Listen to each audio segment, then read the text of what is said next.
Come along to Department of Economic Development to talk with Colin Knifton about your new position.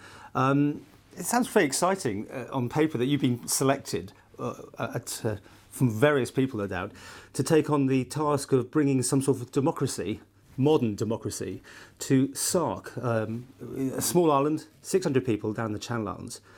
Why you? Well, I think I demonstrated to the interviewing panel that I had the relevant experience of government. I think they were impressed with the fact that I'm a Manxman by birth and therefore I've lived on an island all my life, and that I've had both private and public sector experience. My experience since joining government has been in various departments, including the Treasury, Department of Agriculture, where I was Chief Exec. I did a temporary stint as acting Chief Exec of the old Department of Tourism and Leisure. And of course now under economic development, all sectors of the economy, including tourism, are part of my remit here. So given that Sark's sectors are principally based around tourism and agriculture, albeit on a more limited scale than what we enjoy here, then I was seen to be quite a good fit. And I think the Sark Parliament and their representatives who interviewed me were keen on having somebody from the Isle of Man, because we mirror many of the issues that they face as a Crown dependency on Sark, and yet we're not too close to home, which made us preferable perhaps to candidates from Guernsey or Jersey, and also from the Ministry of Justice, because the post was advertised in all those areas. Did you go looking for this then, or did they come to you? No, well, the Isle of Man government circulated details of the vacancy and basically sought interest from any candidates. So are you unhappy at the moment in your No, current not job? at all. But I was intrigued by the vacancy. I decided to make an inquiry and to find out more as the invitation was. I sent my CV on to the Chief Secretary. He sent it down to the authorities in Sark, and very quickly they responded and said that they would like to include me on the short list of candidates. This came at quite a late stage. I think, judging by the speed at which things happened, it was very much, I think I was quite a late applicant for the role, but I was successful at interview. I mean, you know what's been said now is that if the Isle of Man can afford to have you going for between 4 and 6 months, then what are you doing here in the first place? What would you say to that? Well, yes, and I'm aware of the comments on the forums, although I try not to look at them too often, but you can't avoid them from time to time. And I understand that those comments were going to be made. I think also the Civil Service Commission on the Isle of Man accepts that those types of comments can be made. The defence, if you like, for the secondment is that firstly, I'm representing the Isle of Man government, or I certainly see myself as representing the Isle of Man government in helping the Ministry of Justice to resolve issues on Sark. And if I am able to play a part in that role, then it will reflect well on the Isle of Man, and I think that's important. Who's going to pay for this? Sark are paying, and again, contrary to the many rumours that are flying about at the moment, I'm taking a leave of absence from the government. My salary will cease here. I will pay whatever ongoing costs are necessary to maintain my continuity of things such as pension rights here from my salary that I will be paid by Sark, who are paying my travelling expenses and everything else connected with the post. You're winding down, aren't you? This is a little bit of a holiday for you. I don't think I am, Paul. I think firstly I'm going to be very busy on Sark, although it is only 600 people. The amount of work to do there to build something that frankly doesn't exist at the moment as an administrative system is quite significant. And although the scale is small, to some extent the number of people doesn't matter if it's 600 or 6,000, because you still need a style of government and a process which is suitable for those people involved. It also needs to be able to satisfy basic issues relating to corporate governance, human rights, and these are issues that as an independent Crown dependency affect Sark every bit as much as they do the Isle of Man. So I don't see it as winding down. I will be back here in either 4 months or possibly 6 months, if dependent upon the agreement between Sark and the Isle of Man.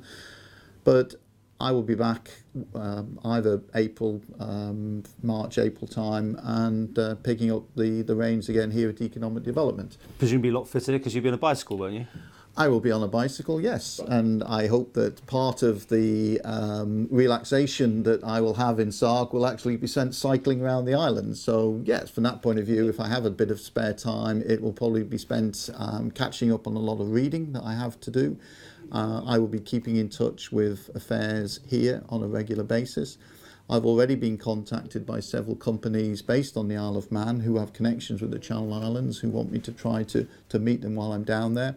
And also it will give me the opportunity to meet officials on Guernsey and Jersey, as well as the Ministry of Justice, which will be very relevant to the work going forward here on the island. Sark definitely has its own unique problems. I mean, first of all, the 120 odd people could be losing their jobs from the Sark Management Committee, who've said that there's no need for so many people to be working for them in the tourist industry, particularly because they have been hit with numbers. I mean, do they pay tax down there, 600 people? What's the situation? The Barclay brothers own the place? You tell me. The recent announcement by the Barclay brothers representative on the island, who is responsible for the management of those hotels which have recently announced redundancies, is an issue on Sark. The Barclay brothers live on Breccu, which is a very small island adjacent to Sark, but is part of Sark for legal purposes. And that was determined after a very lengthy legal battle. The Barclay brothers do own many properties on Sark, and the island is frankly divided as to whether or not the influence of the Barclay brothers is a positive thing or not. They have ideas as to the way in which Sark should be moving. Some of those ideas are mirrored in the recent Crow report that was produced by a former Ministry of Justice civil servant, Belinda Crow, which made 30-odd recommendations for the future of Sark. And the consideration of those recommendations is something that is now taking the time of the Sark Parliament, or the Chief Pleas as it's known, and they are looking for guidance as to the consequences of some of those recommendations and which ones they should adopt and which ones they should decline. Does the Barclay brothers end up paying for you, basically? I mean, explanations on how do they make money themselves? I mean, obviously it's one of these tax havens, which we call it, the Sark Lark and all that sort of thing. Is it still like that? I think there's a lot of misinformation. The Sark Lark has not been in existence for a number of years now and was stopped by Guernsey a number of years ago as part of new regulations that were brought in the financial services world.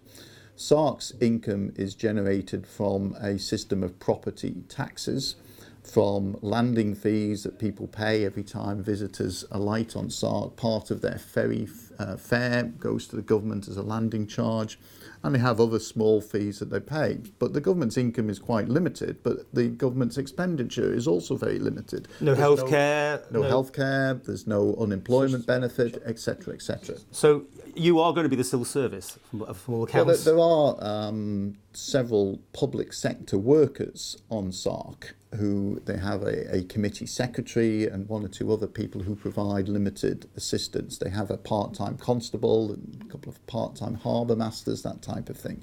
But this is about creating an administrative support function for the Parliament of Sark. At the moment, when the consulars leave their meetings, having made their decisions, they actually have to then go out and implement those decisions and undertake the necessary work to make those decisions happen in practice. Whereas, of course, here on the Isle of Man and in other civil service democracies, then the civil servants get on with the work and the politicians make the decisions. On Sark, the consulars both make the decisions and then have to do the work as well. And what they're saying is that there is increasing amounts of work that they have to do, not just to act as their sort of local parish council, but also to deal with the international issues that they are facing. And they're saying increasingly that they can't cope with that amount of workload. Their chief politician has been said, on the media was saying, to try and take or drag Sark into the 21st century as much as it wants to go. I put it to you, you're not going to be very popular down there. Well, I think, as I said earlier, there is a divide amongst some people who want to see Sark. Some want to see it as it is. They don't want any change. Some, especially the younger families on Sark, want to see employment, want to see opportunities. And if you think back to the Isle of Man in the 50s, 60s, early 70s, it was no different here. The population was either stagnant, or through the 50s and 60s our population was reducing. And the changes that I've seen on the Isle of Man during my lifetime have been significant in terms of the opportunities that are now available for my children to go into. So I think Sark has those types of decisions to make. The Isle of Man made them in the 70s and has moved forward progressively. Now, of course, some people will say, we'd like to go back to the old days. I mean, the spuds and herring days, as people used to say. And perhaps that's pretty much where Sark is at the current time. Some people will want to change, others won't. And I think but it will be for the elected parliament to decide. My role is to advise them on the pros and cons of the changes. And when they have their vision of Sark for the future, which they need to articulate, then it is for civil servants to assist them in moving down the path towards actually creating the vision that they want.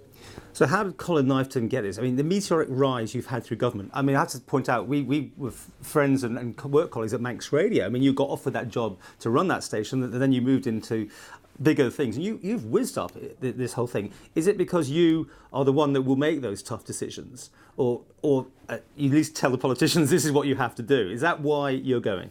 Well, firstly, I wouldn't agree with much of what you've just said. Well, but I am where I am, and I've been asked to do this job. I have, throughout my career, been associated with change management. I recently did a degree through University of Ulster on innovation management, specifically in the public sector.